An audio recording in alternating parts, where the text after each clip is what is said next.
எல்லோருக்கும் வணக்கம்ப்பா. இன்றைக்கி கீரை பொரியல். பாத்திரத்தில் எண்ணெயை விட்டு எண்ணெய் கொஞ்சம் நல்லா காயட்டும். காஞ்சதும் வரமிளகா, பச்சை மிளகா சரிங்க, கொஞ்சமாக சீரகம், சின்ன வெங்காயம் தேவையான அளவு சேர்த்து லைட்டாக வதங்க விடுங்க. கொஞ்சம் வதங்கட்டும்.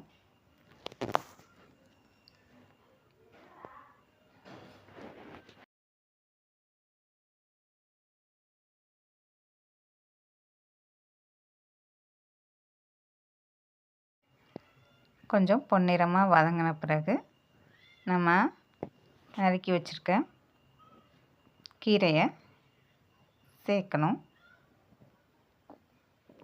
தண்டுக்கீரை உடம்புக்கு ரொம்ப நல்லது.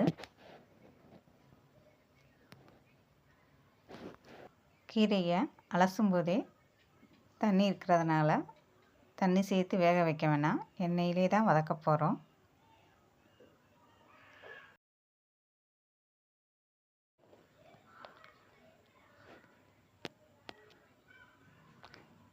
கீரைக்கு தேவையான கல் உப்பு சேர்த்து மேலாக தூவி விடணும்.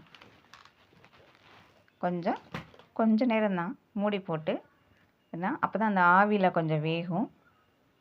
வெந்ததுக்கப்புறம் கீரையை நல்லா கிளறி விடுங்க.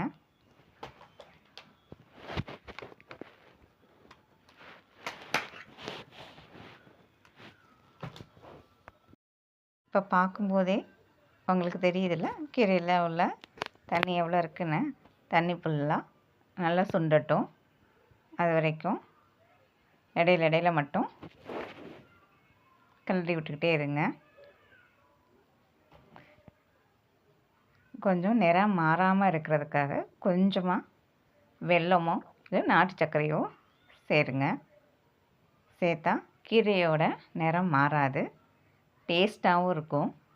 முக்கியமாக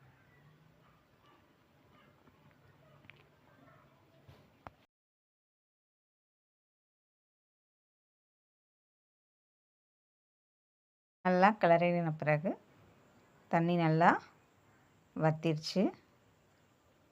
கீரையும் ஓரளவுக்கு பதமாக வெந்துருச்சு. இந்த அளவு இருக்கும்போது நமக்கு தேவையான தேங்காவை துருவி வச்சுக்கிட்டோம். இப்போ தேங்காய் பூவை சேர்க்கணும்.